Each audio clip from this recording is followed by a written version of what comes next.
Hello, the internet. It is Saturday, the 20th of March, 2021, and welcome back to the channel.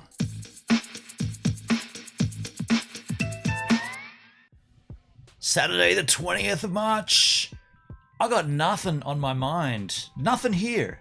I got nothing. My mind is clear, but I do have one thing I want to talk about. But I guess what I want to do here today is just open this up for you to discuss things. Once a week, we'll have a live stream, have a bit of a chinwag, a bit of a chit chat. This week, you know, I did cancel my Starlink beta sign up. We talked about that. We made the tweet out to Elon, and there was nothing coming back from Mr. Musk. No one replied. Not a single thing happened from that tweet aside from nothing happened from that tweet. So I went ahead and cancelled my Starlink. We did a stream on DLive where we talked about that, but I have a video here lined up I want to have a look at. This gentleman has had Starlink for 3 months, and this is his 3-month review. Starlink satellite 3-month review. Is it worth it? Can I game? Can I zoom? Would I recommend it? So I wouldn't mind having a look at that. But other than that, I just want to open this up to you yahoos and see if you got anything on your mind. Maybe you want to have a discussion about something. That being said, in the chit chat, James in Germany. Hello James. Chad Armstrong. Hey Gives. And then I had to time out a troll. James says, I'm good. I'm getting ready to lay down for the night, but I'll be back up for the DLive stream in about 6 hours. I'll be live on DLive later on today. Having a few homies. I'll be listening in as I fall asleep. Pleasant dreams. Sleep well. Go to sleep. Pleasant dreams. I don't want to sing you to sleep. James in Germany. And then Perdsky. How you doing, Perdsky? Good to see you, man. Let's bring the chat up so we can all play along. These cheeses are for James and Perdsky and anybody else who happens to be watching. I'm looking on the restream there. I do see there are 7 people watching the stream. Hello. This is not a broadcast that's going out anywhere aside from YouTube. It's just a YouTube stream. Once a week, we come out here on the YouTube machine. Not 100% certain why I persist with YouTube. We talk about this a lot, and I guess there's no need to... Can I just get a sip of this? I'm holding my cheers glass and haven't had a swig yet, so let me just do the cheers, and then let's have a swig. Yeah, that's nice. James and I do Germany in shifts. When he sleeps, I wake. Yeah, well, I was wondering about that. What time have you got there, Perdsky, where you are in Berlin? Because James is... James is... He told me where he was, and I've forgotten. Not Saarbrücken. I'm not too sure what part of Germany James is in, but either way, he's going to sleep right now, and I wondered if it's the same time zone as you. What time is it in Berlin? Hey Siri, what time is it in Berlin? Oh, okay, 23. It's just gone 11 p.m. Right, okay. There you go, 11. Yeah, cool. I mean, that's fair enough on a Friday night. It's Friday night, isn't it? Yeah, Saturday morning, Friday night. We had a mammoth stream yesterday on DLive. A lot of the stream yesterday was basically a mighty... Now, hang on, I'm on YouTube. I can't really swear, can I? It was a mighty duck you, and I can't flip the bird. It was a mighty duck you to the trolls. Earlier in the week, I got trolled in a real strange manner on YouTube, on DLive. I still can't work out why this happened, but the trolls attacked Shyla, who is not a streamer. She's just a viewer of my content. She's been with me from the very beginning. She's a very loyal viewer, a loyal giver. She's been here with me from the onset, pretty much, of my YouTube, and of course, extending that into DLive, and she's followed me everywhere.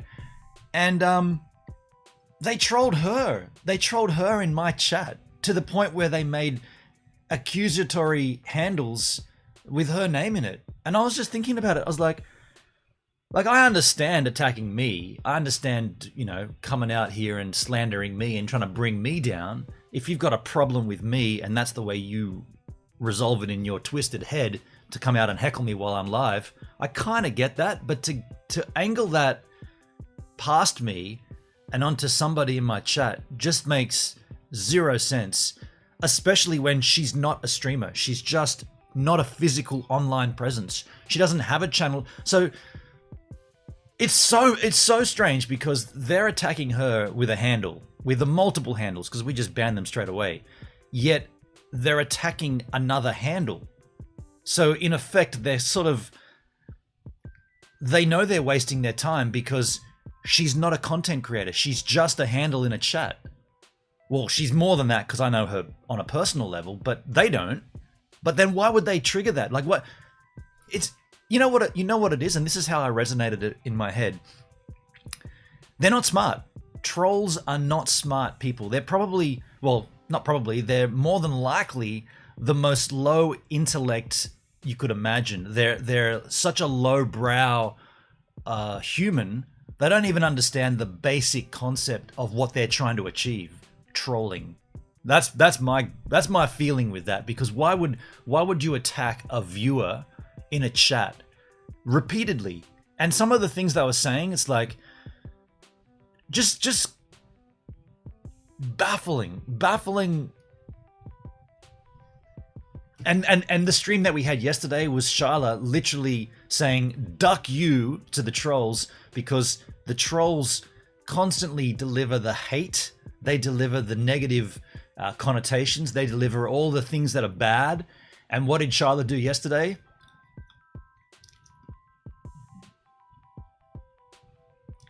That's breakfast. I'll save that for later. What did Sharla do yesterday? She came in swinging with the love. Absolutely swinging. Started off with sending me... I've still got... Oh, where are the other ones? I've still got an unopened packet. Here they are. Still got an unopened packet of waffles. These are from the Netherlands. Hey, by the way, Jordan, if you're watching... Netherlands, hey man, thanks for the sub on my channel. I felt guilty for my sub removed from your channel, and then I saw you subscribe to me this week. So you'd also unsub to the Gibbs a Minute, and I unsub to the Jordan Pike. Dude, you can get these any day you like, because you live in the Netherlands. I can't get them.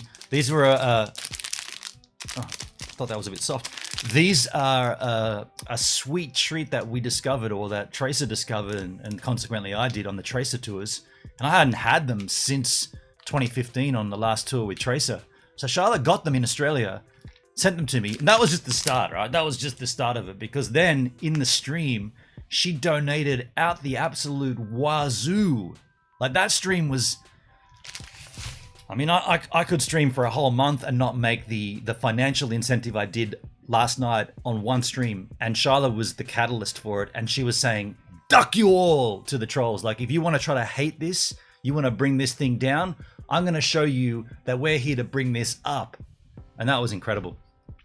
In the chit chat, don't look for logical why, they're bottom feeding garbage purd. Right. I mean, I've kind of, yeah, I've concluded that with myself, and I've accepted that with myself. But I got to tell you, man, they always find new and intriguingly stupid ways to try to get me. And attacking Sharla definitely is one of those ways. My speculation is Adrian Banks behind it. I think Adrian Banks is a madman. I think he's completely responsible. He has been known to... I mean, he made the statement in public on Facebook. Sharla Rose made a post, this is about a year ago, she sent me the screenshots of it. She made a post saying... what's one thing you'd never do? And his response, when they were still Facebook friends, watch a Gibbs a Minute live stream. That was Adrian Banks' response to something that Charlotte put up, totally innocuous, nothing to do with Gibbs a Minute. What's one thing you would never do? Adrian Banks, watch a Gibbs a Minute live stream. And then what happened? He watched all my live streams as the Rat Rotter, a separate handle, right? Came in everything slandering and blah, blah, blah, blah. Then he went to all my friends' streams and did the same thing, trying to like make out that he's cool, he's better, I'm shit, I'm down, I'm pushed. He comes in with a different handle. What's one thing you'd never do? If you want to be honest about it, you should have said, watch Gibbs a Minute as Adrian Banks, but I'll stalk the shit out of his content as somebody else. That's what he should have done. Metal Detecting Forum. Hey, Metal, they understand they cannot get through to you, but and maybe they can hurt one of your main followers. That, like, I tell you one thing there. If by the way, this cheese is for you. If they think that they're going to hurt me by trying to hurt Sharla, she is thick-skinned. You're going to have to go real hard to get to Sharla. She's a rock, an absolute rock. There's not... And they've tried. Adrian Banks tried to turn her against me, right? He tried. Don't forget that. That's why I speculate that this is him. He tried to turn her against me. Comes in my chat. Oh, nice work, Gibbs a minute. Turning the only person who's loyal to you away from you. That was one of the comments he made. I get on the blower to Charlotte. Hey, what's going on with this? What's this comment from Adrian? He's having a bad time. Blah blah blah. And this is the problem with that. And Charlotte and I resolved it pretty much like that. And Adrian Banks would have been sitting there going, can't believe it. I didn't succeed in turning Charlotte against Benon. I mean, why would you bother? Why would you bother? That's the other thing. Haven't you got better things to do? Haven't you got a family to raise? You got your kids, lovely kids, by the way. Great kids, great manners. Commending to you on your upbringing, but now you're spending all of your time trying to bring me down? This is stupid. I take notice of them. This is Metal Detecting Forum speaking. They're not really worth even discussion. I have had my fair share over the years. Have you done live streams, Metal Detecting? Because I know that the comments section on YouTube is just a shit show, right? It's a shit show. I'm back in my comments these days. If you didn't know, I'm now responding to comments on YouTube. I did have a point there where I declined any interaction just because of that fact. It's just a minefield of rubbish. But now I'm sort of thinking this is a good way to sort of keep the engagement, well, the minimal engagement I have anyway, keep that going somehow. Chadsky, I love Stroop waffles. Best with a hot coffee. Yeah, right. Yeah. These things are rad, man. Like, when we discovered these on tour, it was like, what the hell? This is a little godsend, hey? Stella's in the house. G'day, Stella. Hello. How you doing? This cheers is for you. Good morning. Here's the stroopwafel pick. Pro tip. Get yourself a hot cup of coffee or tea. Place your stroopwafel on top of the cup like this. That's what you do. You'd sit it on top. Let the drink warm it up before digging in. Exactly, right? Yeah, bingo. Edie in the house. Hey, Edie, how you doing? Hurrah for Charlotte. Right on. How you going? Nice to see you. I think you're wrong about that. I think it's a bunch of no-hopers linked to that guy who showed up to your place. I mean, maybe you're right there, Potsky. Maybe you're right. Yeah, okay, so I might have got it wrong. I speculate. I mean, there's two things. Well, you know what? I'm not going to go into the specifics about that because there's an ongoing situation there, so I'm not going to dig too deep into that, but you might be right. Either way, these Yahoos use VPNs and multiple accounts, and they've got, I mean, I know from when they ring me that they've got a number blocking machine, right? So, and by the way, this isn't a response to them, but I haven't answered my phone from a number I don't know. What is it now? 2021. Probably since breaking up with my ex in 2013. So that's how far back the use of a mobile phone for me goes, unless the number is already in my phone. My thoughts are, if it's a business wanting to do business, they can leave a message, which they do, and I respond. But as for an unidentified phone number coming in and you think you're going to get me, I haven't been answering those since 2013 anyway. So at 3:30 in the morning from a mobile phone number, it's just a blocking service that you can call up this service, set up a password or whatever. Then every time you make a phone call from your phone, it changes the number. And whatever the destination is, it comes up as a local number. So, that's what I'm saying. These people they're thick in their head, right? They're dumb. They're stupid. They've got no intellect. That's why I'm saying that they're probably the lowest IQ rank you can get. To spend their time making multiple accounts with VPNs and shit. I mean, surely you could be mining Bitcoin or doing something better with your time than sitting there, but they're not. They're not smart. So that's not they don't get me with that. And it's a different way to do business. When you hear the phone ring and you look at it, and if it's not a number that you have stored, so it's not someone's name that you know, you just let it go. And then the second later, you just go to your voicemail and you be like, no voicemails. Oh, well, that was a troll. Chuck it away. No worries. If there's a voicemail, oh, wow, you want me to do that? Oh, okay, I'll call them straight back. Oh, hey, I just missed your call. I was in the bathroom, or it's on the other line, or I heard it come through, but I couldn't get to it. Blah, blah, blah, blah, blah. Yeah, cool. But they think we've got his phone number. My phone number's online, you dickhead. I'm a photographer. My phone number's on my website.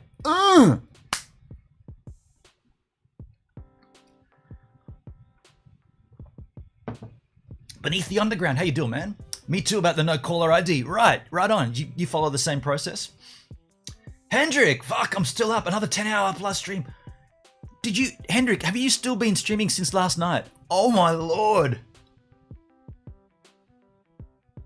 Hendrik, you've been up since last night? Hey Hendrik, can I just explain your situation from last night? Because it involves Charlotte, right? Can I explain what happened last night, if you don't mind? Just putting that out there.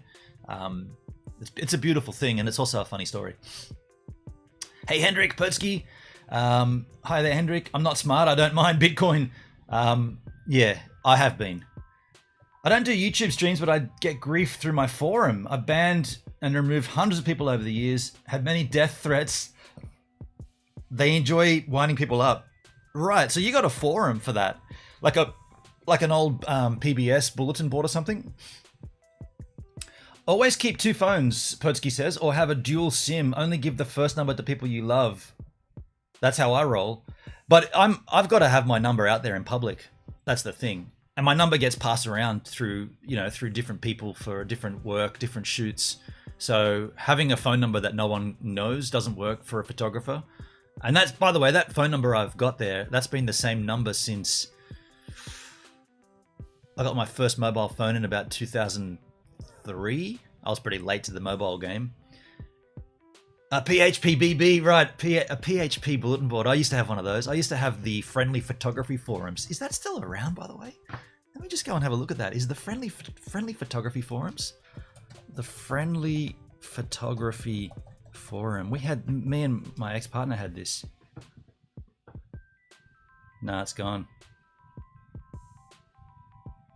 Nah, it's gone. Fair enough. I thought I got rid of that ages ago.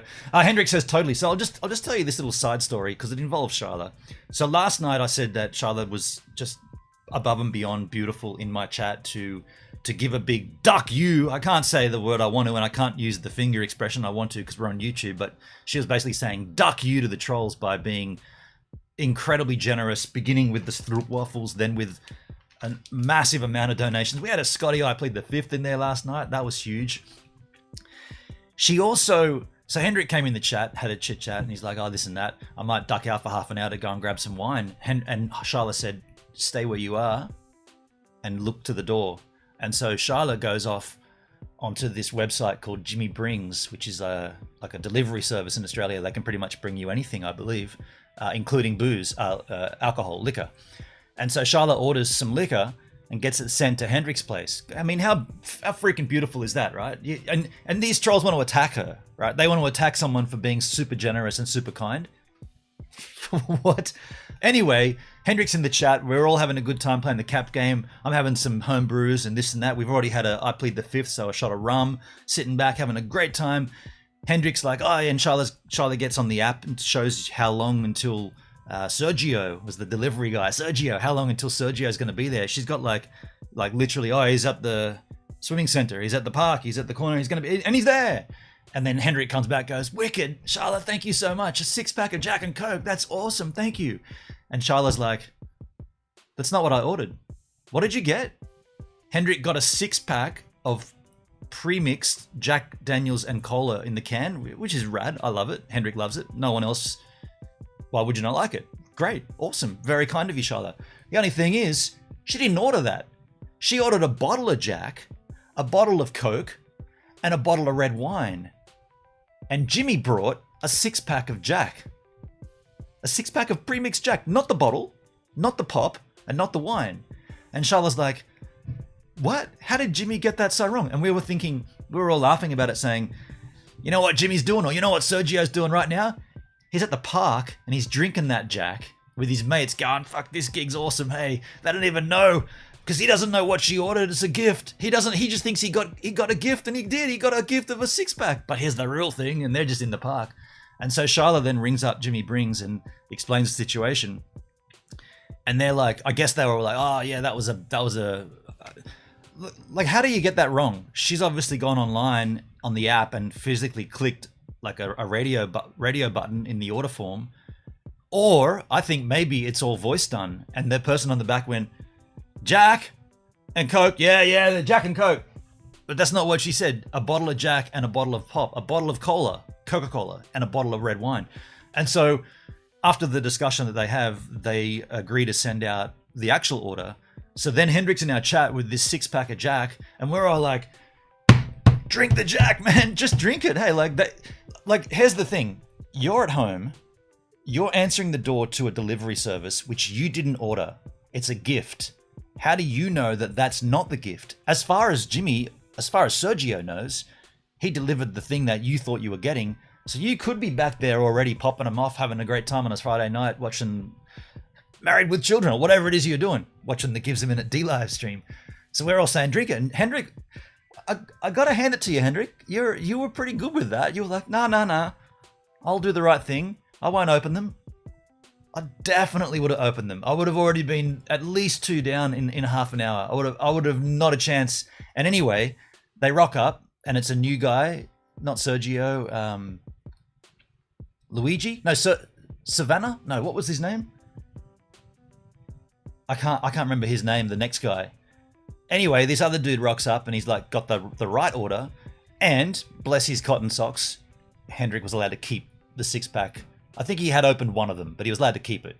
So long story short, the generosity and the kindness of Shyla was not unfelt, not even just my stream, but in my stream, in my chat to another viewer, Hendrik.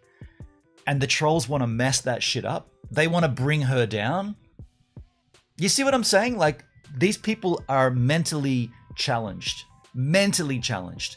Shyla Rose, for all you know, and for all they know, she's the kindest, most giving, most beautiful person, and they want to mess it up. Unbelievable. Unbelievable. That's why you keep all your business calls on a second phone? Hell no, I'm not having 2 phones. No way. I do a wallet, keys, phone before I leave. I'm not going to go wallet, keys, phone, and then leave. I'm having 1 phone only, man. Hell no.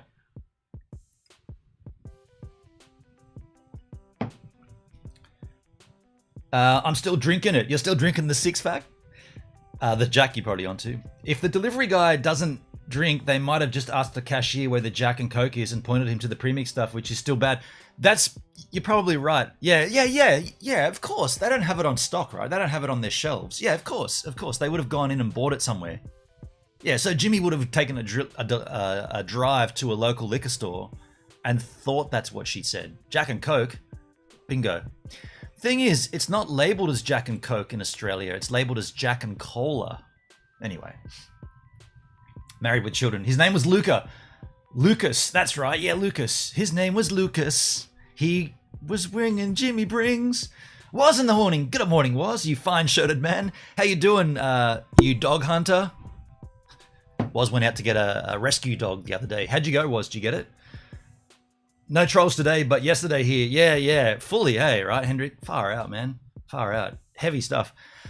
I do have a video here I want to take a look at. It's this is like I said, this gentleman's had Starlink for 3 months. So I've cancelled my Starlink beta. I signed up to it. The second you could sign up to it in Australia, I went on and signed up and paid for the first month. And then, oh shit. It's hammering down here. By the way, at the moment, I haven't surfed since last Sunday. That's a whole week of no surf action. The whole east coast of Australia is getting hammered with onshore wind. It's bringing in lots of rain. There's kind of heavy swells as well, but it's just full on right now. Oh, it went well. You picked him up on Monday. Oh, cool, man. That's rad, Was. And a super well trained as well. Did it taste good? The water? What tastes good? Perdsky, just got an alert from The Guardian. People from Sydney are being urged to stay home due to life-threatening rain. Yeah, it's heavy.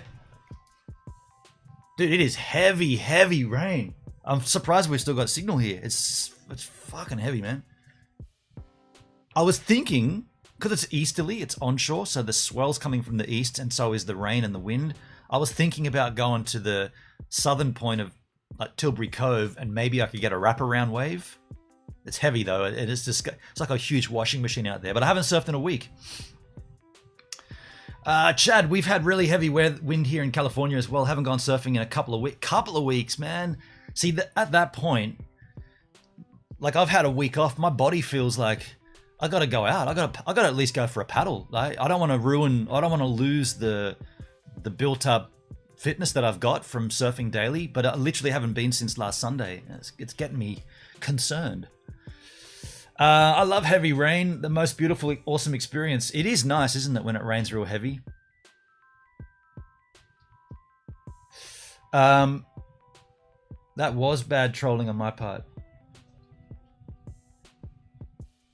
Hendrik, I'm not too sure what you're talking about. Hendrik? That was from Oz, bad troll. What are you talking about? Did it taste good? I'm not too sure what you're talking about. But yeah, so I cancelled my Starlink simply because the ESIM is coming, the Earth Stations in Movement. That's the update that Elon's talked about. And we're going to be, well, I'm going to personally be looking at that more than I'm looking at Starlink, you know, roof-based satellite internet. I'm not really so concerned. Well, I'm concerned about how that's going to roll out and how it's going to work. I'm going to follow it, but I'm more interested in the RV situation, which he did mention RVs. He didn't mention vehicles like cars. He specifically declined Tesla's getting them, so they're not going to be available for, you know, suburban 2-door and 4-door pickups and whatnot. They're only going to be on RVs and bigger vehicles. So we'll keep an eye on that. I almost wanted to drive up country just to see if the surfing is better. See, I don't know about you, Chad, in California. So you're at the West Coast. So you'd need to have. See, that's kind of rad where you are because you've got sunsets and surfing, whereas I'm on the East Coast, so typically the better conditions are early morning before the sun's up or just as the sun's coming up. I saw Elon might be building a rocket launch pad in Australia. Really was a rocket launch pad for Starlink. Doesn't matter. It didn't make sense. Yeah, I didn't follow what you said, Hendrik. You said, "Did it taste good?" That was bad trolling on my part. I don't know. Yeah, you're not acknowledging that you're trolling, surely, Hendrik. So I got this video from this gentleman who has had Starlink for 3 months. I wouldn't mind taking a look at it. It looks like this. It's a bad frame grab here, but that's just the beginning of his video. Let's take a look. YouTube, this is Hill Phantom. I'm back with a quick 3-month review of Starlink internet system by the great Elon Musk, and just giving you some feedback on my experiences over the past 3 months of He looks like an uglier, bogany version of Jamie O'Brien. living with and working with and gaming with and playing with Starlink. So with that, let's get right into it. Let's talk about the build quality. I did an unboxing video. I'll link that down below, as well as all these subjects I'm talking about. You can take a look at exactly how, well, great this is built. Also, just a little side note here, have a look at how popping Starlink content is. And I remember Perdsky said this is something that I should, you know, consider, because this guy's got 610 subscribers. This video has been up since March 3rd and it's got 34,000 views. So there's something to be said about Starlink content.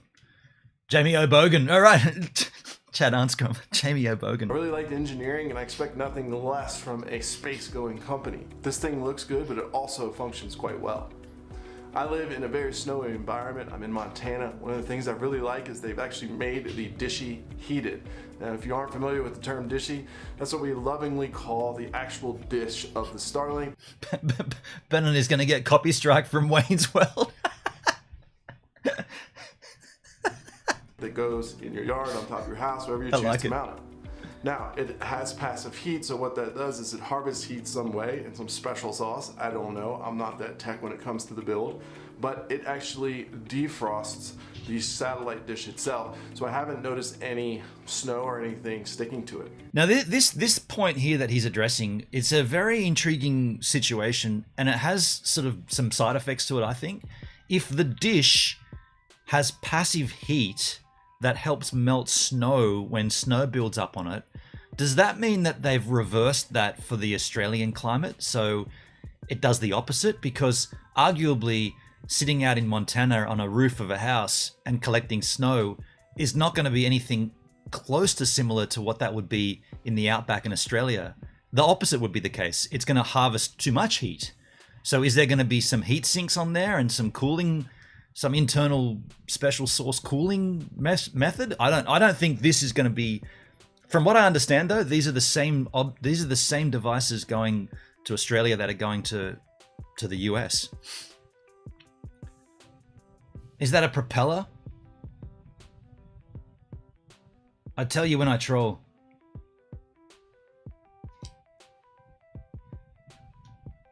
I gotta just...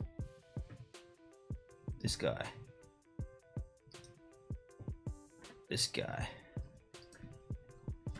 I also went ahead and mounted the satellite on top of my roof using the Volcano mount.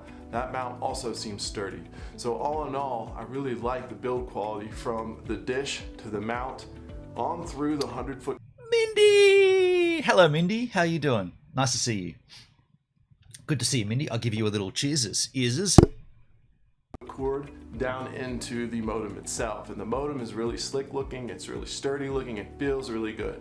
All in all, I'm just going to say this is about a 10 out of 10 for what I've seen for internet systems in terms of build quality. So good on the folks and the engineers. I expect nothing less from people who build rocket ships. Yeah. You expect nothing less. Maybe your expectations don't match their output. That's neither here nor there. Just because you expect anything less, who cares? Hey, just a little heads up. And if I didn't cancel my Starlink and I used this service, so the one that this gentleman's got, I would have to wangle that into the vehicle and somehow get that thing to work on a moving vehicle, which more than likely wouldn't happen. The other thing is, if you flip that on its side, if I did get the ESIM version when that finally does arrive, possibly not till next year, so it's not going to be anytime soon. They've only just applied to the FCC for the licensing. But if I did get onto that program, there's every possibility that once it's on Stevan and working, there's no reason why I couldn't just run a cable from there to here when I'm at home, right? So when I'm not driving and streaming, the thing would still be working. All I'd need to do is run a Cat6 cable from there to here, and then I've got Ethernet internet from the same setup. So the opposite would be the case if I did get the fixed based one. That would be a permanent structure, and it would either be on Stevan and that would be it, and it probably wouldn't work very well because it's not one of the moving ones, and arguably it wouldn't be great here because it's not the best angle of you got to have an open view of the sky, blah blah blah blah blah.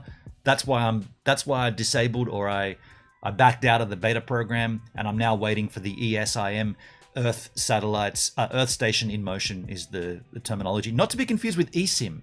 People are confusing that with eSIM. eSIM, if I understand correctly, eSIM is the smaller SIMs that are in phones, not phones, watches and whatnot, and Fitbits and stuff. I think, I'm not 100% certain, but I think people are confusing it just because the acronym is the same, ESIM. Earth Station in Movement is eSIM. Mindy, the people building the satellite stuff aren't the people building the rockets, but sure. Chad, I was going to say that, right? Yeah, they're two different teams, right? Hey, by the way, did you guys hear Apple announced this week that they're not canceling their, what's the word? They're not making redundant. They're no longer going to make HomePods. HomePods are sick. HomePods are amazing. I got nothing aside from Siri being useless. I think the HomePod sounds rad, looks rad, performs rad. They're going to cancel it. They're not going to make them anymore. They're only going to make the minis. Anyway, I got two of them. I think they're rad. Real McCoy in the house. Hey, doing, Cobber? Martin in the house. How you going up there, dude? You getting hammered on the East Coast? He's a little further north than I am. You must be getting hammered with sketchy weather too. I haven't surfed since last Sunday, dude. It's heavy and nasty and washing machine and windy and rainy. Awful. The Oz version will be cooled and have provision for a 6-pack of beer. Hell yeah, that's what it should be, right? Underneath the base of it. That should be. I have a feeling it's two totally different types of tech. Yeah, me too. I bet that's normal. I bet that normal Stevan would work. You bet that normal Starlink would work on Stevan? Okay. No ways for me either, doing my head in. So you're getting hammered too, right? Yeah, it's hectic, man. Very hectic. Yes, I would recommend it on the build quality. So let's talk a little bit more about the mount, install, the setup. So I chose to actually mount it on top of my roof. Before we go into all those specifics, again, I have links down below to where you can look at what I did and how I chose and where I chose to mount it on my roof, and actually what I did and some things I changed from the instruction sets just to make sure that it was sealed up quite nicely.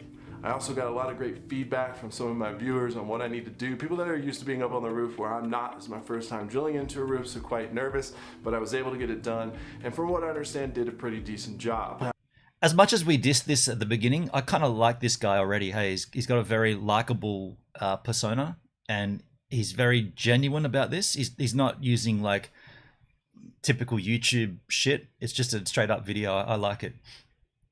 I will be going up there and checking on it quite a bit, but again, it's on top of the roof. But how I came to that conclusion is something I want to share with you guys and stress big time is I actually set the satellite system around my house just on a little patio table to figure out where I got the best speeds. And there was a huge difference. So I really encourage you all to take some time with your satellite system, move it around the yard before you decide where to permanently mount. Pertsky, good point. The moving Starlink, the SIM, would need a much cleverer target adjustment system. That's what I feel. That's why I don't think the permanent structure one would be suitable, because it's using. So think about it, right? Think about it logically. That one is using a set of algorithms that based upon a fixed point. So it's saying, I'm here and they're moving. Well, we're moving as well, but forget the Earth movement at the moment because it's a big flat plane with ice shields. It's stationary for all intents and purposes. For all intensive camping, it's sitting here and the star and the satellites are moving.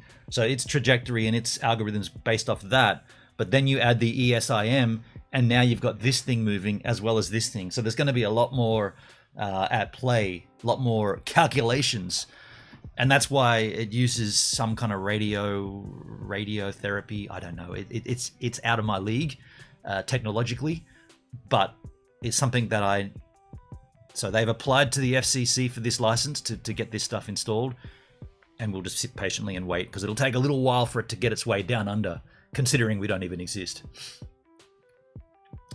Hey, Benon, conditions here are heinous. Been 3 days, no waves. The water is brown and sharky. The rivers are flooding and a tree just fell in front of our house. Dude, that's exactly the same. It's torrential downpours right now.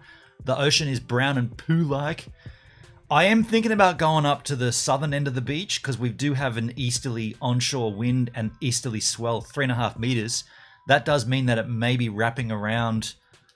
I should even go into Jarvis Bay and have a look at lefties at Kalala. I should do that actually, but it's not looking good. It's not looking good. Mounted. Now I put it on top of the roof because I got two crazy Australian shepherds that like to chew things right now that are puppies. So I wanted to get up and out of the way. I actually had to put it back towards the back of my roof line because of my HOA restrictions. So I had a lot of questions about that, but I was glad to get it up there, and I was really glad I took the time to leave it in place for 3 days, do some speed tests, see how it worked out, take a look at latency, do it at different times of the day so I can make sure that there's no issue where no matter what arc the satellite's on. So I found a need to do that, and I'm really glad I did, and I recommend you guys doing that. Now what I did is I put it on top of the roof, and again I fished it through an outside receptacle. You can take a look at that here.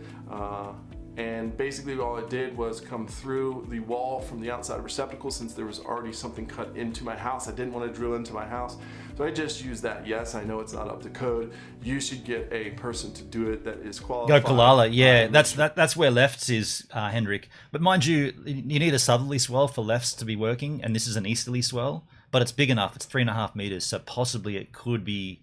I'll go and check it later. Is up to code. Don't do what I did, but this is what I chose to do, so let's go. Now I brought it through to my office, and then I just hooked it up to the modem. That is pretty straightforward for anyone who's set up any type of internet system. Now the software it comes with, or the application, you download the application, you set up the internet itself. Remember, this is all PoE, so it goes power from your wall into a power brick, and then does power over Ethernet to power both the modem as well as the satellite itself. So brought that in, put it together, clicked on the application and walked through the setup. Now, again, I've been in IT for 20 plus years. Anyone can set this up. Just follow the prompts, and as long as you know things. Look at that Wi-Fi network. Wink fink. Wink fink. Like SSID and understand how that works on a very basic level. I think you'll be just fine. And I found that that part of the system was pretty rock solid as well. I like the application. So now what does everybody want to know? 3 months of living with this, what are my speeds like? So I can tell you that they're pretty good and they're above what they're advertised. Wow. So I'm going to talk in kind of a couple different ways. One, I'm going to talk about what I'm getting on the high side of things, and then what I'm getting on. What's that? 130 megabits things, down. I'll talk about a little bit more when I talk about drops. But you know, again, this is a pretty good system, and I like to speak in averages because you are going to have those extreme lows that I tend to throw out. Now, my testing, basically for 3 months, I did a speed test in the morning. I missed a few days, but I definitely did a majority of the days. I did a speed test in the morning, a speed test in the afternoon, and a speed test in the evening under all different types of weather sets, and I came up with these numbers. So for download, which everybody wants to know, my average was 114. Now I've seen spikes as high as 190, and of course I've seen them go as low as 0 to the 10s, but they don't last long. So on average, I'm getting about 114. Now he advertises 100.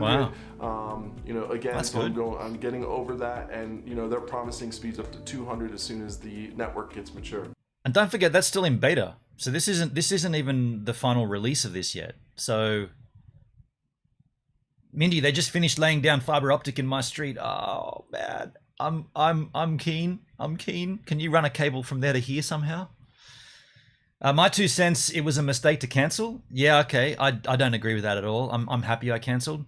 I'm happy to wait for the ESIM, and I'll use that for my benefit however I can. Had I have got this, all that would do is to give me good internet here, which arguably I already have through 4G. Now, 98% what about of the time. Uploads, I'm getting an average of 18. I can see it spike as high as 50 sometimes, but that average remains at 18. And then, of course, what about latency? My ping or my latency? So my latency average was 38. I've seen it as high as into the 90s and bad days. And then I've seen, you know, as low as, you know, 15, 20. But the average has been 38 for me. That's not great. About drops. So remember, this is a satellite system. This is not your cable system. This is not a fiber system. This is not hardwired in. You're getting... Mindy, I'll be able to get fiber optic laid to my house in the next 3 months. Do you know what provider you'll go with? Like what RSP you'll use? And do you know what they offer? Because I'd be very intrigued to see what kind of speeds you get with the same... So you're going to get a fiber optic cable, but there's different providers that give you the service and what speeds they actually allow you to have. Are you going to go for a gigabit service, or are you just going to go for a good, reliable fiber connection at 100 megabits of speed? 100. They always say 100 down, 40 up is kind of like your good speed. The thing with that, you can achieve that here on fiber to the node and fiber to the curb, but you don't get the reliability that you get with fiber. So fiber is a fiber optic cable. The signal is basically a light source. So once the light's on, it's on. Nothing stops the light going through the cable. It's on, it's either on or off, and it's always on. So you got a reliability there. Whereas if you start using copper, so the last haul from 450 meters from here, from the node, that's when you start to lose things. The copper winds around, that sits in pits full of salt water from the ocean, rainwater, fucking dirt. It's been there for 80 odd years, this copper pipe. And so therefore it's completely degraded. And that's why we don't have the reliability that you should have. You might be able to get good speeds on copper, but you'll never have the reliability. And that's what they're offering. They're, in Australia, those that are lucky enough to have fiber are saying, well, I don't really care too much for the speeds. I need the reliability. And that's definitely what a live streamer needs. A constant, always on connection. You need good speed, of course, but you need that consistency. And that's what I don't have, ironically, with 4G. That's the only kind of like 98% good connection, and when it drops, it's because it's 4G. Because people use it. I'll be able to get, my name is not Luca, and I don't live on the second floor. The provider is Socket, and my understanding is that it will cost me $70 a month for a very fast link. Not sure exactly of the speeds, but you can look them up. Let's go and do that. Let's go to Socket Internet. Socket Internet. Socket. Here we go. Socket.net. Your Missouri internet provider. Socket. Let's have a look at their speeds for the home internet. I clicked it. Yes. High internet speeds, fiber internet. This is what we want. Starting at 100 megabits down. Gigabit packages available in many areas. Learn more. The future is fiber. It's well and truly. It's the current is fiber. Pricing. Check available. Oh, you got to check the house. Ah, shit. Mindy, can you give me a fake address that's kind of near where you are? Like, don't. For heavens above, don't give me your real address. Also, don't give me 123 Fake Street, Missouri. Give me an actual address that I could check. Definitely don't give me anything near you, or just give me something that I can check in there. I would love to see what's available. Now that song is stuck in Martin's head. Hendrik, thank you for that. Susanna Vega. I love Susanna Vega. I'm a fan. My name is Luca. Do we want to do a singing stream? Oh shit, I can't even do that on... did we just get bumped off? 1 Hospital Drive, Columbia, Missouri. There we go. 1 Hospital Drive. Hospital Drive. Now that's got to be the medical area, right? Missouri. There we go. I'm looking for services at my home located at 1 Hospital Drive, Columbia. What are you looking for? I'm looking for internet. Choose your speed. Oh, wow. 2 to 6 megabits? What? That's not right. Oh, they don't have fiber in that area. Okay, so there's no fiber to Hospital Drive, Columbia. Bugger. Let me go to a map. Let's sing. Let's not, Hendrik. Let's not and say we did. So this is 1 Hospital Drive, Columbia. Then let's take a look around the area. A volcanic eruption has just occurred in Iceland. Transatlantic flights may be suspended. Crikey. Shit. So this looks like residential area, north central Columbia. Let's have a look at this residential area up here. North, there's Columbia College. Let's have a look at this street. There's an auto zone, so that's an auto establishment. So down here, there's Parklands, Douglas Park. There's a funeral. So let's have a look at some houses down here. What are we here? 40 LaSalle Place, Columbia. Let's take a look at this address. 400 LaSalle Place. LaSalle. Let's go back and see if we can punch this in. Check available. Ah, shit. Try an address on Fairview Road. Okay, let me try. Let me try Fairview Road. Let me just grab it. Fairview. Whoops. Fairview Road. Fairview Road. South Fairview Road. There we go. Fairview Elementary School, La Petite École. Let's take, it's near a big lake here. Let's take one next to West Rollins Road, Henry Rollins. Let's go here. Let's go somewhere here. 801 South Fairview Road. It's a building. It's already been built, but it's still a building. That doesn't make any sense. English. There we go. 801 South Fairview Road, Columbia, Missouri. Internet. We're looking for internet. Choose the speed. Here we go. So they don't have great fiber options, but then again, like I said, you're paying for, let's see, not seeing the speed you want. Fiber is not available at their home yet. Shit. So they haven't rolled it out too much in that town. So these speeds here, that's a clunky website. These speeds that we just saw, where are they? These speeds here are not fiber to the premise. So these are the speeds that you can achieve on like it'd be a fiber to the curb installment at that point. But let's keep having a look at Starlink and see what old mate's got for us. Your internet over the airways, if you will. Okay, so there's going to be things and a lot of different variables that can cause problems. Now, when I think about drops, I do have intermittent drops. Do I have them every day? No. Do I have them every other day? Yes. Are they small and short-lived? Absolutely. Have I experienced any outages on the network whatsoever? No, I have not. Don't forget, Elon said that there was going to be expected, down times and times when there will be no service at all. So he's very lucky. It is available at that address, but the website must be up to date. Okay. That's worse than the NBN, those speeds? They were pretty similar. Pretty similar. They were real-world speeds, whereas the NBN advertises speeds that no one can actually achieve. Do I have 2 networks? Yes, I do have 2 networks, one hardwired and this as a redundant backup system. You're going to have these drops no matter what you do, no matter what Elon does, no matter how good this gets, no matter how many satellite they put in the sky or put into lower space. We're still going to have some issues because it is satellite and there's variables with weather. Now, I will say with weather and a bunch of other things, but Martin says, my internet is copper and it's rubbish. I can't even watch DLive live stream, just buffers and drops out. I would suggest there's 2 issues there. I would certainly say that the copper is a big factor, but the DLive app, if you are watching on the app, I know we're not streaming on DLive, but if we are and you're watching on the app, very, very clunky experience. You're better off in the browser. Just go to Chrome and hit dlive.tv.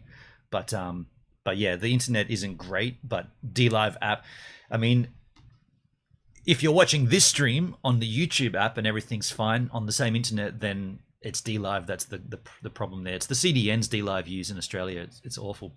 We'll say in specific to weather, like we've had snow here, we've had cloudy days. Maybe you notice a little bit of lag, maybe some more drops, but in a slightly slower speeds. But overall, it's been quite solid. When I compare this to something like HughesNet or anything else, and not hardwired in, this is night and day. So while I am being a little picky about it and saying you're going to experience these drops, understand it's still best in breed. Understand it's still amazing what they've accomplished, and I can only see it getting better. Now those drops, what do I mean by those? So let's say I have 10 meetings in 10 days. One of those meetings will be plagued with a drop or 2. And by that drop, it might last a couple seconds. I've never had a drop last over, a minute, if you will. But when you're doing VC, and in my line of work, I own an IT company, I communicate with my employees this way, my clients, my vendors, some of my partnerships. Again, I don't know if I can rely on it completely for very important meetings. I don't mind relying on it for internal staff meetings because we can get through some drops. But again,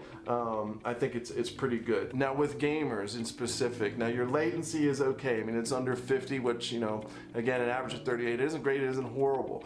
However, I'm a casual gamer. This is on fiber, you'd get a latency of like 2 milliseconds. So he's talking about upward of 30. But don't forget, the signal's going into space and back. So you're breaking ground at that point. But let's just be fair that a fiber optic cable latency, if you've got any at all, it's around about less than 2 milliseconds. Perfect for me. I don't care if it drops and then it comes back and I'm laying there, virtually dead on the battlefield. That doesn't bother me. Some people, they take a lot of self-worth, so I would not recommend this for gaming if you're a serious person. If you're an average gamer or just a casual gamer like myself, it's been good. I can't say anything negative about it other than drops here and there. And again, if we're Hendrik, I'm hearing from my viewers that the DLive apps works better if not using a VPN. Not using a VPN, really? You're an advocate for the VPN though. You always use the VPN, don't you? Edie, have a good weekend all. Got to get back to work. No worries. Thank you for swinging by, Edie. Nice to see you. Always a pleasure.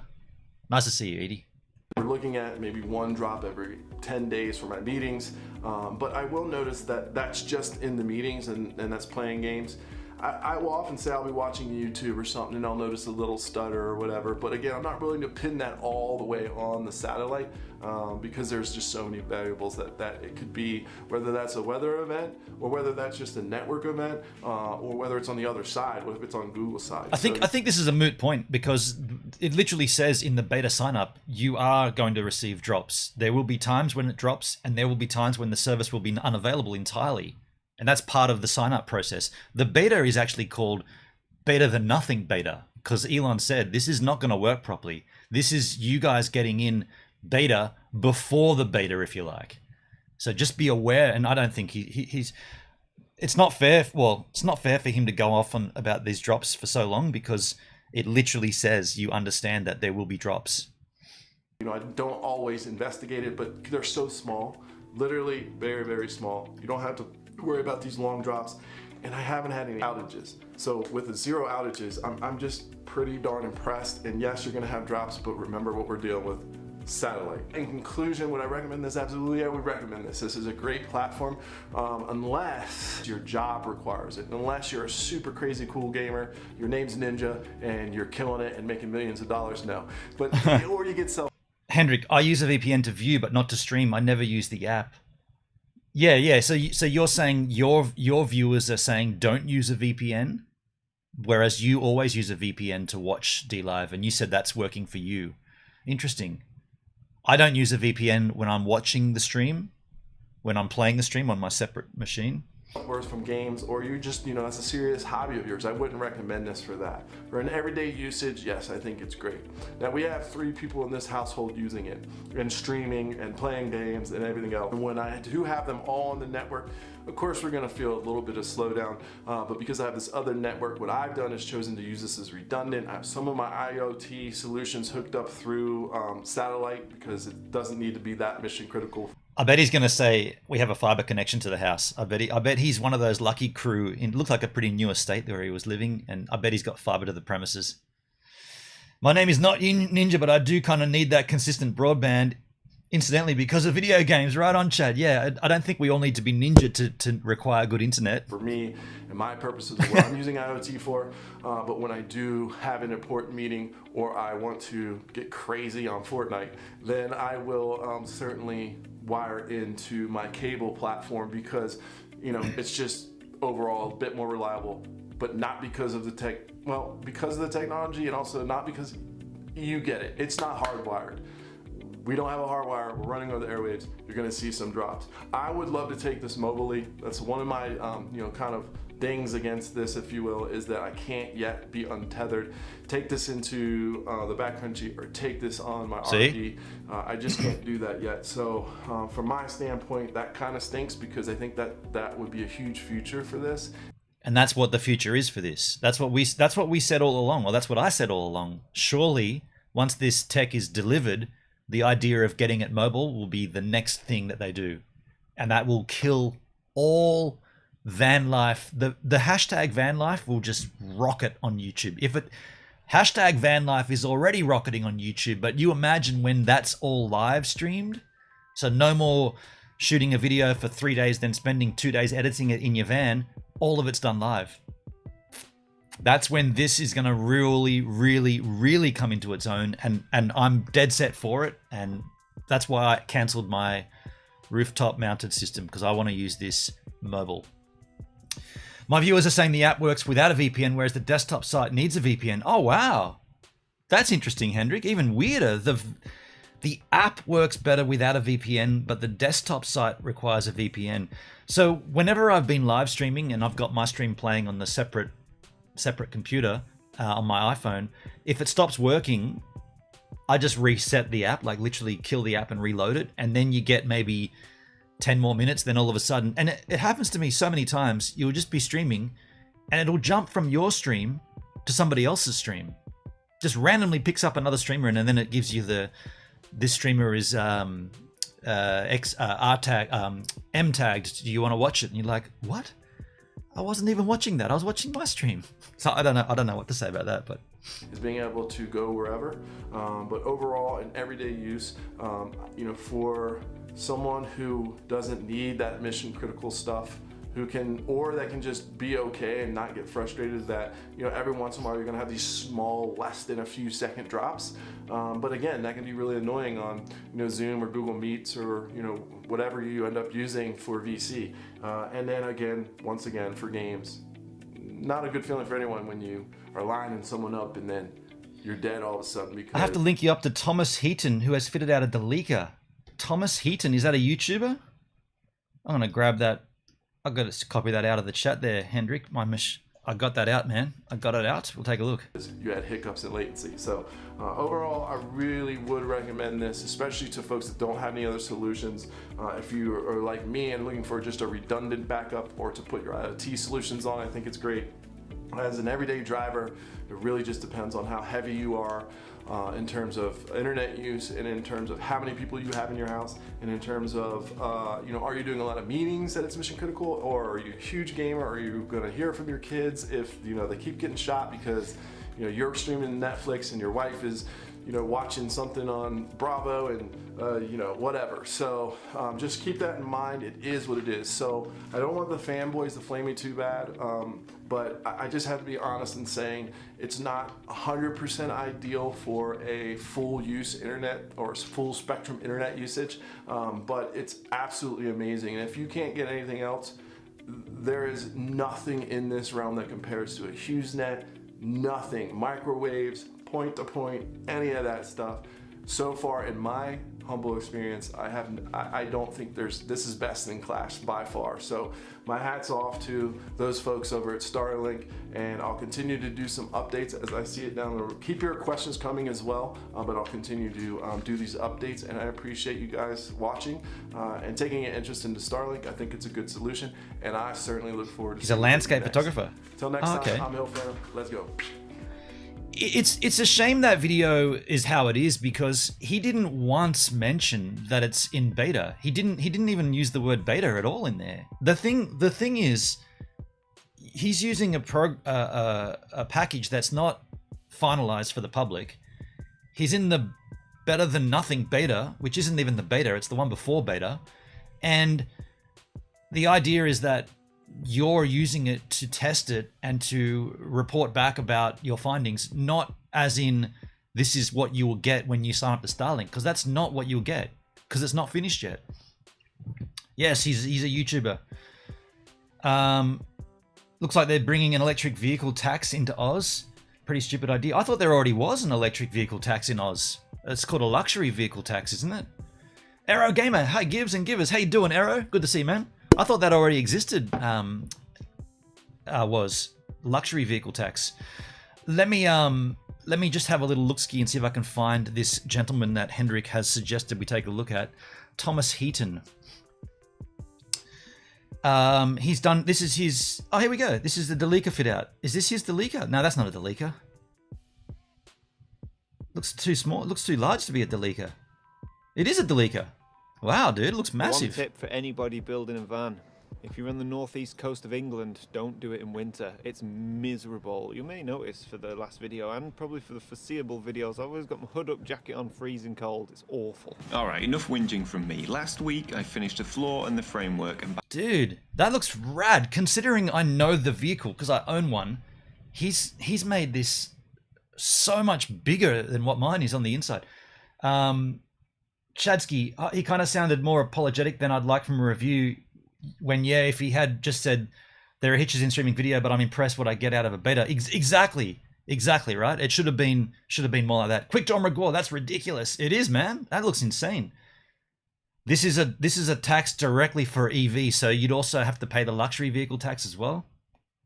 I read that the luxury vehicle tax is getting withdrawn. Oh wow, interesting. And therefore we now have to get another tax. By the end of this video, we're going to be much closer to getting back to what this channel is all about, outdoor photography. Right, let me show you my plans for the day. So this is my L-shaped sofa/bed. You can see that I've got bolts attached now to all of this extruded aluminium, which I didn't film because I cannot tell you how boring and tedious it was.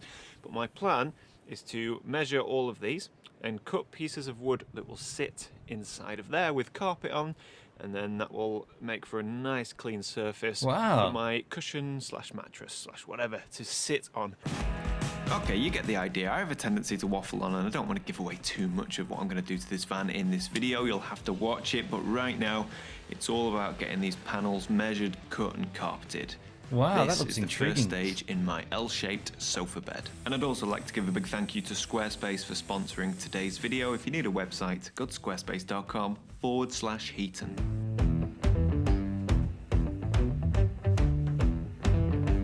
Okay. Oh no. Oh yes. Oh. All right, first one's in, and that is really nice and flush to the railings here, to the aluminium. Now you might be wondering why I bothered carpeting them, because you're not going to see these. This is just going to be what the bed sits on, the mattress. noise dampening. They're introducing a per kilometre tax in Victoria and South Australia on top of the luxury tax. Damn.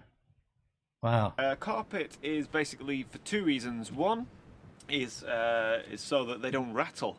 I don't want any rattles in the van, and if it was wood on top of these screws here, these bolts, it's just going to rattle. And carpet also will offer a bit of friction when the mattress is on top, so the mattress won't slip slide off.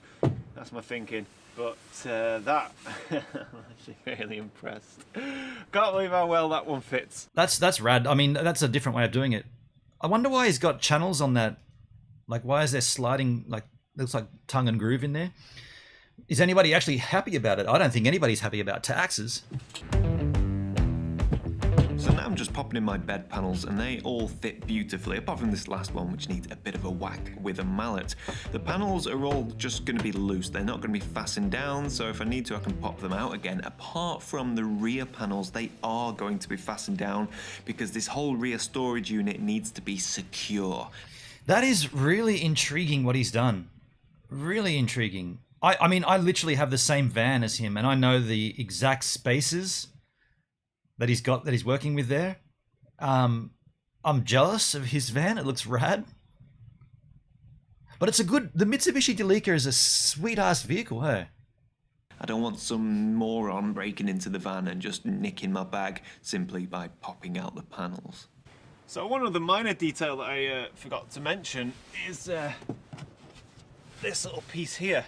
So this piece, which sits in this corner here, that is going to be hinged, so you can lift it up. I don't know if you can see that very well, but so you can basically lift up this corner, because down here the wheel. That's where you have the when you don't tighten your wheel lugs up and the wheel almost falls off. That's where you get the gear. Point to the wheel jack. That's the jack. So that's the word I'm thinking. Tire, I need to access. How could I not think of that word? That's where you get the Daniels, the jack. This corner to basically. Standard aluminium rails. They have channels for screwing things in. When it comes time to eventually getting my electric van and making the interior, I'm gonna do it like that. Not what I've done. That's way better, right? We changed the tire, so we really had to think about that when planning the build. My philosophy is everything with the van and everything in the van and everything about the van and all aspects of the van, camper or not, will fail. Therefore, I need to be able to access something, change something, move something. So yeah, there we go. Light and strong. Yeah, rad, dude. Look how sweet that looks, dude. See what I did with mine. See where the rails end up butting into the side of the van. I actually shoved in like I just covered them up. It was timber, but I covered the end of the timber with like old cloth, so that when it touches because that's like a hard plastic, when it touches that, it doesn't wobble and squeak. I'm still on the Jack Hendrick. Hell yeah. Hell yeah, Hendrick. That looks rad.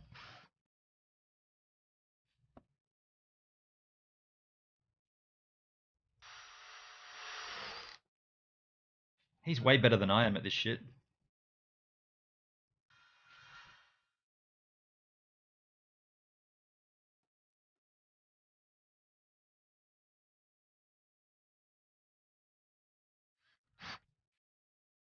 Wow, what an intriguing concept.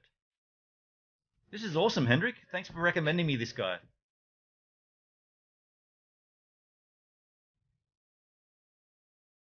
So this is the most important storage compartment in the van, and the reason for that is because it demonstrates how seriously I am taking the usage of every square centimetre. He's got a full PC there.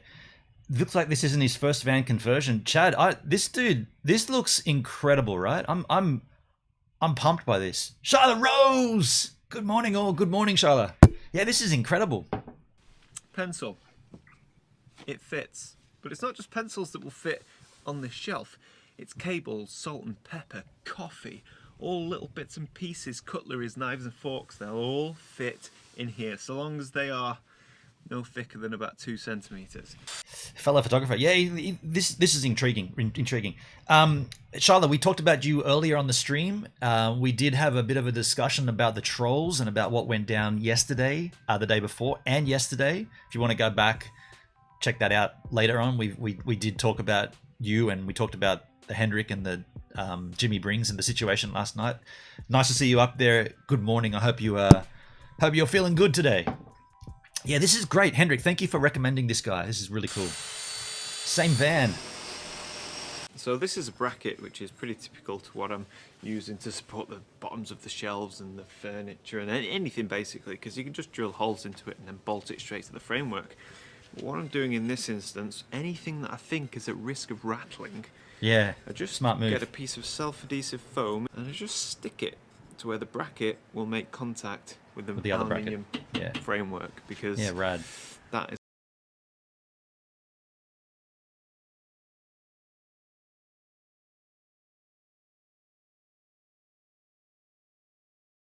the one thing I could see wrong here, or the only concern I'd have, is that all these little areas with the square brackets and the holes and stuff, it is making it like a Lego set. So if you wanted to get from, just thinking ahead, if you wanted to go in and get something out, you've got to go along and down and across and around all the squares.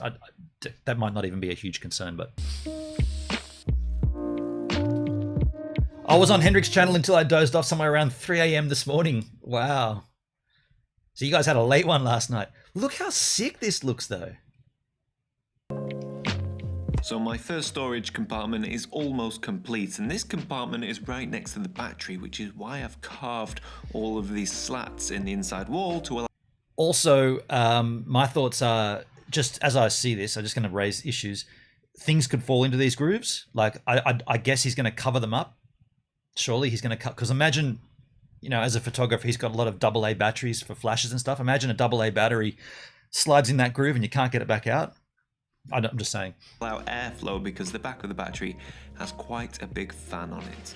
This is a carpeted panel. Essentially, I'm going to finish off the side of the storage unit in exactly the same way I finished off my bed and seat platform, by putting bolts in the channels of the extruded aluminium and then cutting a piece and basically slotting it in. However, it will need to be secured to those bolts, whereas the ones on the bed, they just pop out if necessary.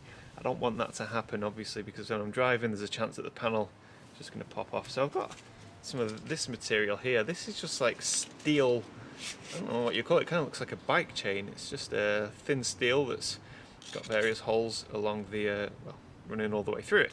What you can do is you can just cut lengths of this, like so, and then that is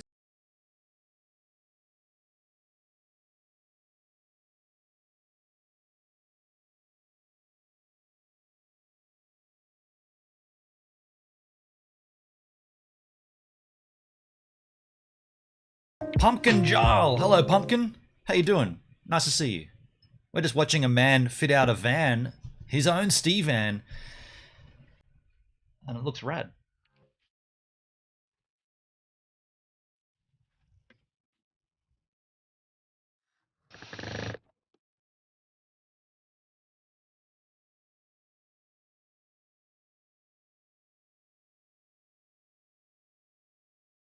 See, sometimes I'm questioning his decisions here. Like why would you want this to be just a small little panel like that?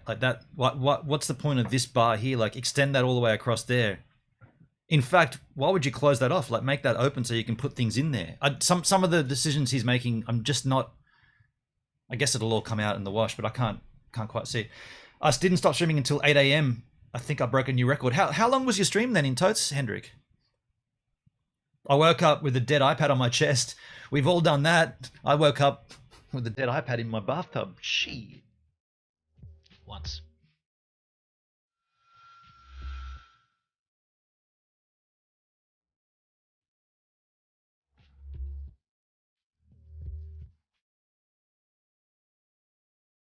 So that's not going to be permanent, surely. That's going to come out.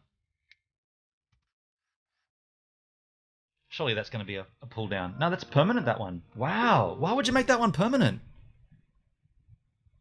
That's surely not a... That's a permanent... Instead of that panel, I'd want a locking door. Right on, me too. Like that's a permanent one too? That doesn't make sense. That's just gotta be a hinge.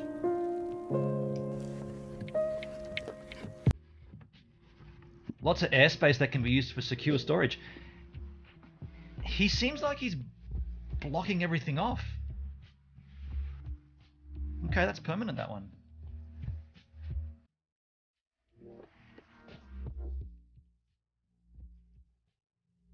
Okay, air vent.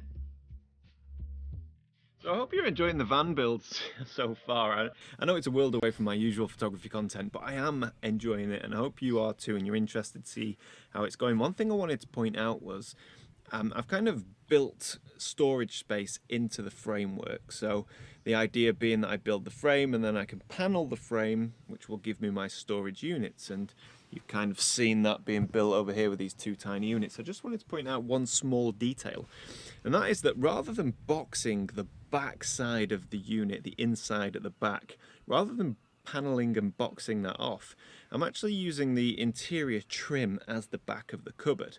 And what that means is I have to notch out little pieces of wood just like this to make as the floor to squeeze into the tiny space.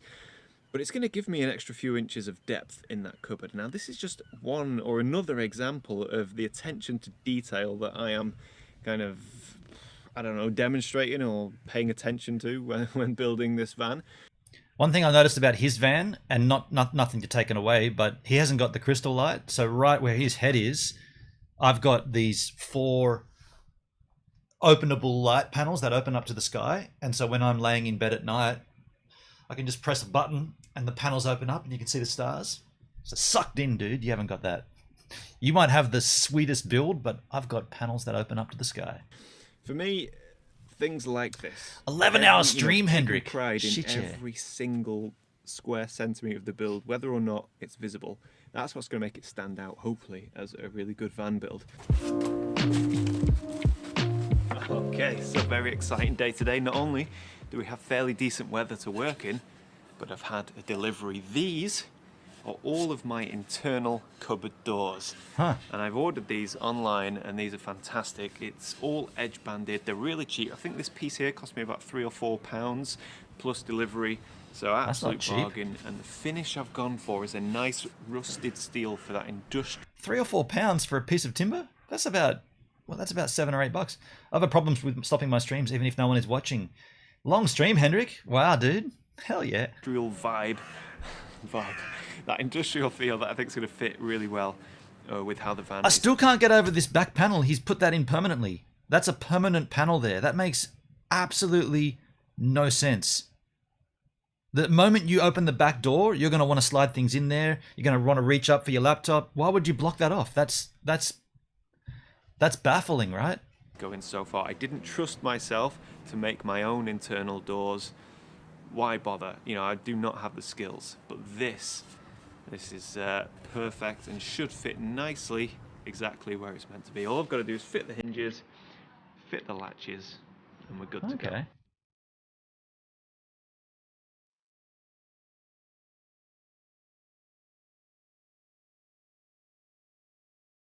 Is it his bed head? It would be, yeah. It'd be his bed head for sure.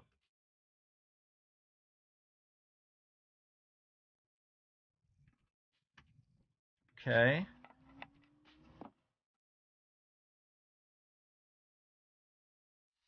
It kind of feels like he doesn't intend to use the back door or something. Maybe the side doors only. Yeah, you're right. That could be it. Those hinges are interesting. I would rather have... It would have been nice to see those hinges on the inside. Doors here in the van, they've all been test fitted. You'll notice I haven't put the latches on yet. I wanted to get the hinges all set in place before I go ahead and start putting on the latches. And I am so happy with that like millimetre perfect. So far the doors are a success. I don't know, I'm still kind of undecided on the hinges. I think the hinges look cool. They're a bit big, but I don't know, they kind of look manly and whoa. You probably could just get away with one hinge at that size. Rugged and off-road and you know, all that sort of stuff. I don't know why I'm trying to be manly here, but I guess... Internal hinges Yes, would have I been am nicer. compensated Yeah. for something with this van and this, Keep watching. He these nailed it. hinges, so. Okay. Okay. Right. Anyway, now I've got to take off all the doors and fit the latches.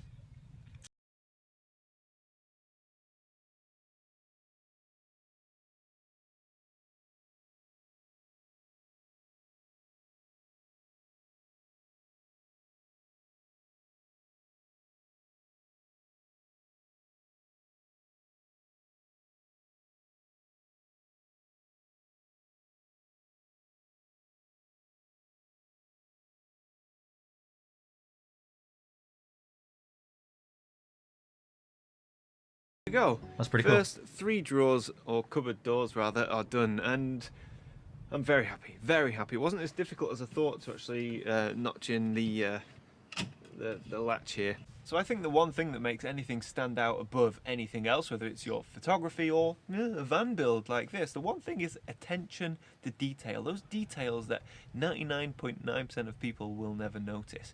But the more you can pay attention to those details, the better the finished product will be.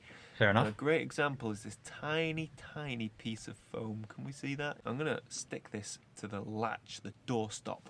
Because Oh yeah, so when it closes... close the door, it's plastic you don't want that. on wood. Don't want Hear that. And although it's a really nice... Get little Velcro ones that really nice glue fit, on. it just needs that little something. So I'm going to stick this piece of foam onto the latch and we'll get a quieter close.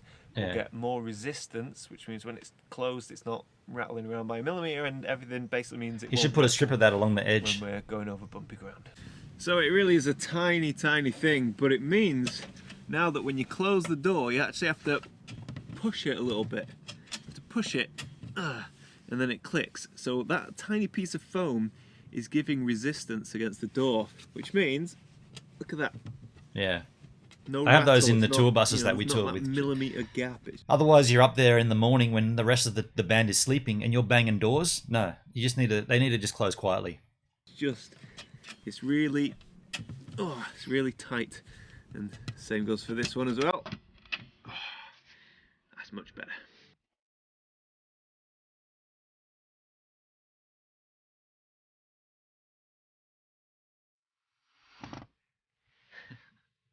So I managed to get my drills stuck, wedged between the framework and the floor. And it seems the further into this van build I get, the more difficult it's becoming. It's interesting that he hasn't removed the back seatbelt right there. See the seatbelt? Why has he kept that in there? Because that's going to be difficult to get out now that he's built his bed all around it. Because the space is becoming more and more awkward, so I'm having to get the drill into places that it doesn't fit, and I'm having to squeeze into tight corners and get all kinds of awkward angles.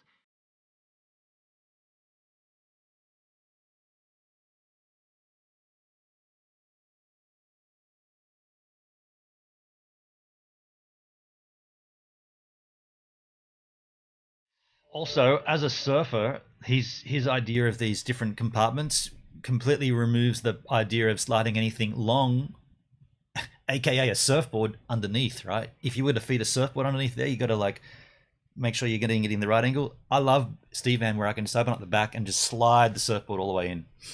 But that's just my, So without a doubt, that was the worst job on this van so far. The room for error was literally 1 millimetre, but the result is quite a nice drop down hatch, and the fit is just beautiful. I mean, it fits. Wow, you couldn't go a millimetre any other way, left, right, up, down. That is just absolutely bob on. So this is the slam lock that I'm going to be installing on this inside hatch, which gives access to the rear storage. As you see, it's got a lock on. It's very heavy duty, so it should David in the house. How you going, man? Hi, folks. How are you all? We're well, dude. We're watching a guy from England build out his Mitsubishi Delica 4x4, the same van I have in Steve Van. He's doing a way, way, way better job than I did, and I'm looking at it thinking when the time comes to convert whatever the electric vehicle I end up with in the future, I'm going to definitely employ some of his tactics to what I do. I noticed the seatbelt thing too. Why didn't you take them out? Yeah, he's left that to the wrong time. I mean, arguably you could just cut them and let them slide down and they disappear, but Stop, or at least massively deter Billy Bob the burglar, who decides to break in and wants access to the back. So with this, hopefully it'll be much more difficult a job. So get this installed. This is from the same place where I purchased the aluminium, so should be pretty simple and straightforward to install and should all fit nicely. It's a pretty big lock to put on that.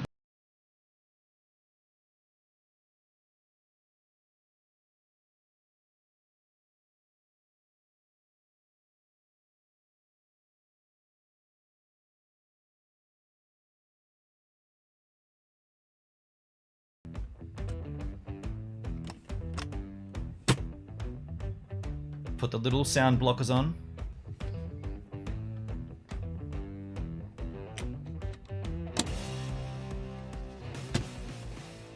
So now that we have the slam lock panel, and I've also created this internal panel here, we have created this completely separate rear compartment. So this, and that's the problem there. The compartment at the back isn't as long as the van, so you can't put anything long in there. Well, as a surfboard. He must be a legal thing, maybe 5-seater, 5 belts, not sure. At this point, you've removed the seats anyway, so that's what I did. The second I got my van, I took the seats out, threw them. I actually just chucked them at the refuse, the tip. A big lock suggests to thieves there is big treasure in there. That's true, Perdsky. Not bad for a landscape photographer. I mean, this is really, really, really impressive. Even the floor he's put in there looks better than mine. I mean, yeah, of course, this is way better than mine. Rear compartment is completely separate from the front. Apart from this tiny channel here, which I'm keeping open. But again, that doesn't pose any kind of security risk. That's just for, you know, long objects, umbrellas, long tripods, that kind of thing. Right. So yeah, very Surfboards. It also looks to me like he hasn't factored in the height of anything. Like when I made my bed, I literally built the bed. The height off the floor was the height of an esky or a cooler, a chili bin. So I went and measured what the height of these chili bins were on eBay. I checked the measurements on Bunnings Warehouse for the main height of a chili bin, and that's how high the bed is because it's got a slide underneath there. Whoops. My bad.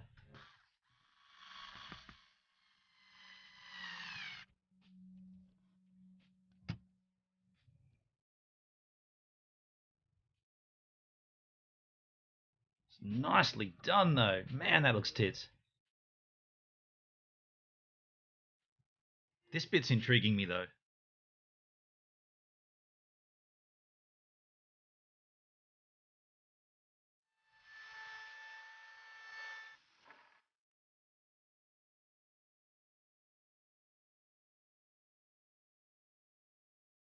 Oh, that's plastic. Oh wow, that looks. I thought that was metal. Okay, so this is going to be a latch.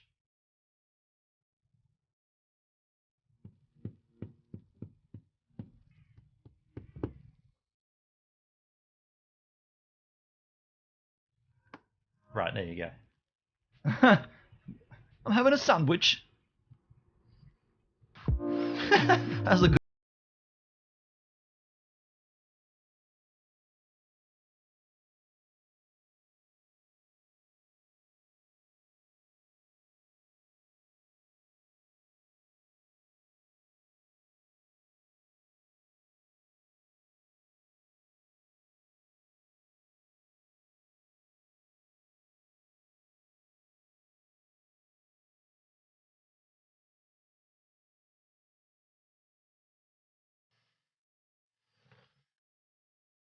Okay.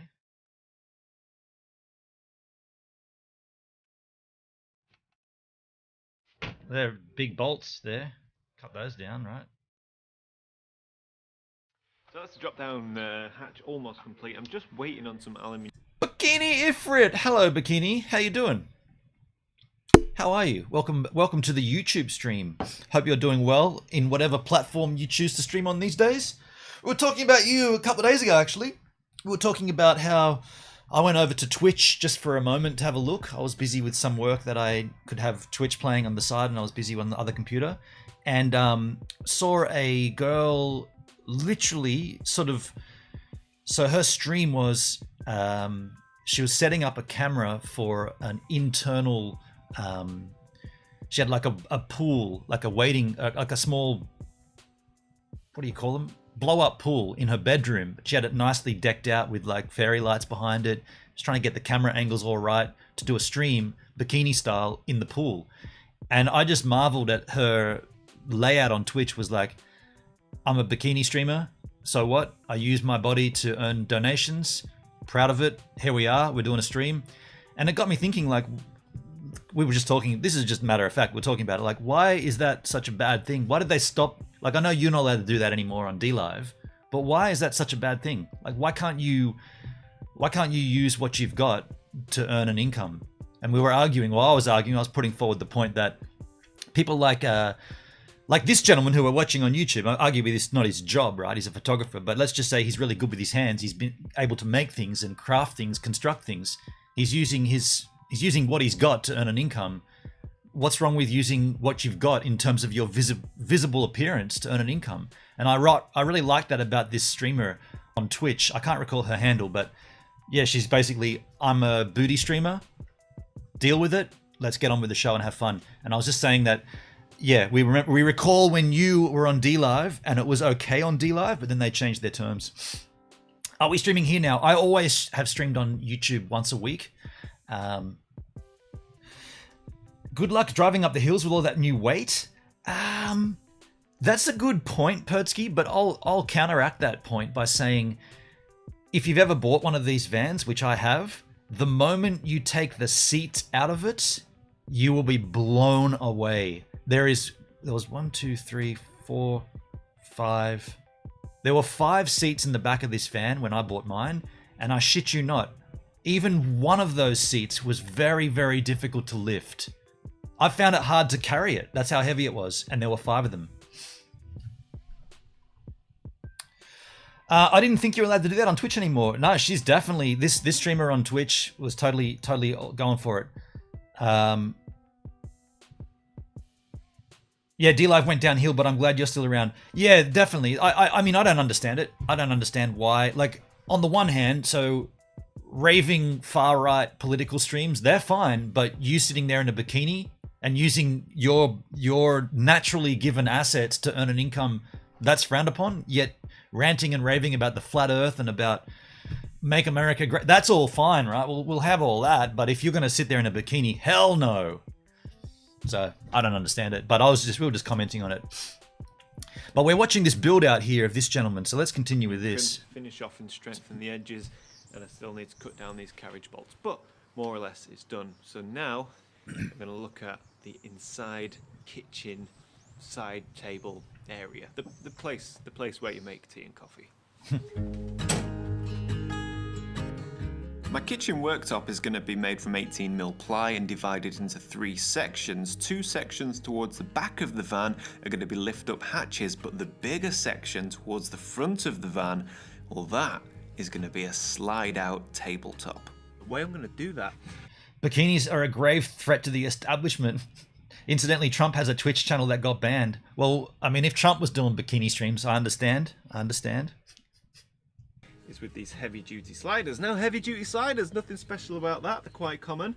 This one in particular, when on its side, will hold about 150 kilos, which is overkill, obviously.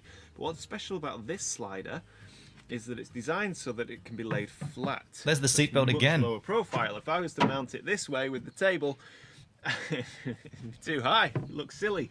But you can lay them This guy's flat. crafty. Totally, right? And when it's flat, it will actually hold about 35 kilos, which is more than enough. You know, the weight of the wood, a laptop, and a cup of coffee is going to be about, I don't know, 12 kilos maximum.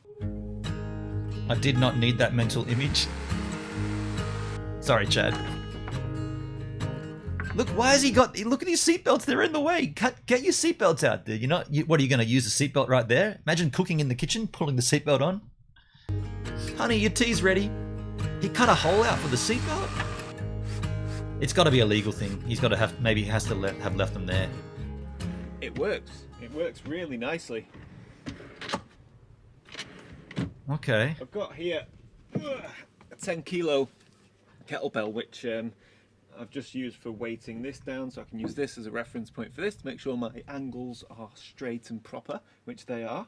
So now we're going to fully extend this table, and I'm going to put this 10 kilo weight on the table. If it breaks, I'll cry. But I'm never going to have more than 10 kilos on this table, no way. Cup of coffee, bacon sandwich, laptop hard drive, what's that?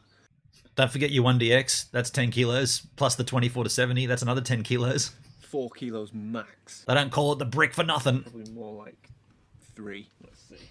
Even throwing a camera, that might take it up to 5, and a lens, 6, alright. Here we go. 10 kilos. Ta-da!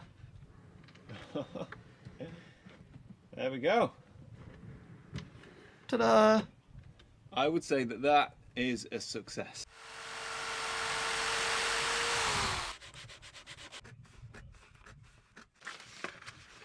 So originally I was actually going to paint this surface, and then I got reminded by my lovely wife about this self-adhesive Not my lovely life, my lovely wife. vinyl you can get for furniture and shelves and tables and things.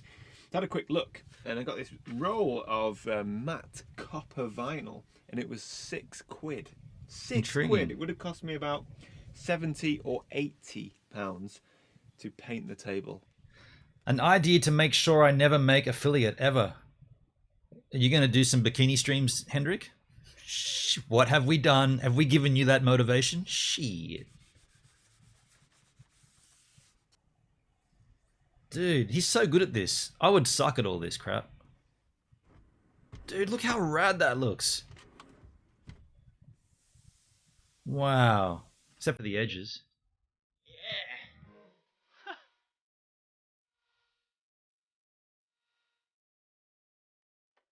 Oh, there's the edges.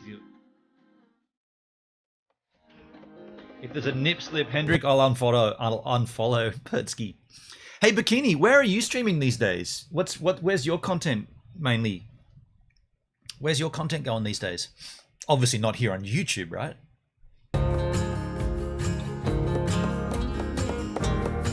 That's amazing. Look at this dude. Now, that looks rad, but when he pulls it out, it looks hideous underneath it. Finished off the other half of the table in the same vinyl and laid the pieces down to see how they all fit together, and I really wasn't happy with all of the joins, so I decided to add some black edge trim to the table in the hope of getting a much cleaner join between the different pieces. Uh-huh. Yeah, okay. Nah. Desperately unhappy with the finishing on these two lift-up hatches, I actually decided to lose the copper vinyl and replace it with black, which will hide all of the defects that I've caused with the table by adding the black trim. So I'm hoping now with the black on black for a much cleaner finish, or a much more forgiving finish, shall we say. That's nicer, yeah. Yeah, the edges between the panels are pretty rough. That seems like one of the only things that he's kind of messed up, I suppose.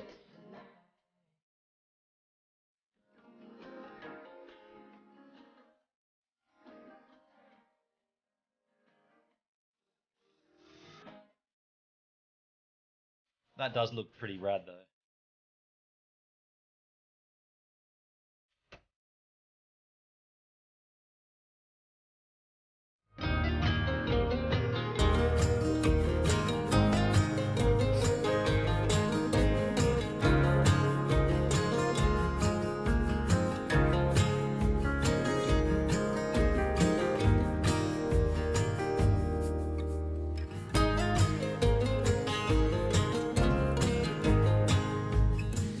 Oh, so I can almost taste it. I can almost taste the I like his use of the word loose. Right. freedom. As soon as we get our freedom back, baby, we are going on a road trip. This van is so close to completion. Do you also have a bull bar? Yes, I do. Sticking through the video this long. I know it's been an epic one. We must be at 25 minutes by now. But yeah, it's complete. The bed is in. The mattress is in. And what I've done, the way I've sort of designed the bed and the mattress is to leave access to all of the side compartments of the trim of the van, all the rear trim, because there's loads of cubby holes and cup holders and all sorts of handy usable space. There is, and that's also air conditioning access too, and speaker. The one thing that I don't understand here, he's got a wife, but where does she sleep? We have access to all of that, so that's great. Very happy with the van build so far, apart from one thing that I am not happy with, and that is the finishing of the table. Man, I tried to get a perfect finish. Functionally, works like a dream, right? But it looks, the back end anyway, the back end, it just looks so slapdash, and I haven't got the carpentry skills to get a perfect finish. I need... His bed doesn't look anywhere near as comfortable as yours, though. Thanks, Mindy. Mine is so simple too. Like my build out, literally, this is my build out. Buy the van, rip those seats out, chuck them away, get pieces of plywood, put them on the side of the van like this and this, cut out the wheel arch so the plywood goes all the way along, all the way up to the door and all the way up to the front of the van. Then I went to swimming pool center and pulled apart some old packaging that they had and found cross beam members. I basically built like a ramp, a skateboard ramp, with the plywood and the cross beams. Bang, bang, bang, bang, bang, bang, bang. Halfway down, there's one cross beam in the center. Mattress goes on top. Bingo, bango. I measured the height for the whole thing, and it was pretty much done within 2 days. But it's budget, and there's nails sticking out everywhere. And I would love to redo it, but I wouldn't do it in Stevan. And it's all of this. This is my thoughts here. All of this is rad, and it's really, really well done. But ultimately, he's in a tiny van. Whereas if he had have got like a long wheelbase Mercedes Sprinter van, or even like a Rivian with a stand-up walk-in, huge backspace, blah blah blah blah blah. You know what I'm saying? Like these are tiny, and there are bigger ones, better ones coming. But that is a proof of concept. How do you like it? I need a mate who does carpentry or something, someone who can help me do a decent tabletop. So that'll probably be the first thing I change. Yeah. Also, the idea of pulling the table out, it's kind of like a silly thing, because he's a photographer, and more often than not, he's going to work on a laptop, which is something you can move. Like, you don't need to be able to move the table when you've got a laptop, which you could just easily get back and put on your lap and keep working. You vlogged it, didn't you? Hendrik, I ended up recording everything, but I never did anything with it, the build. I don't even know if I still kept that footage.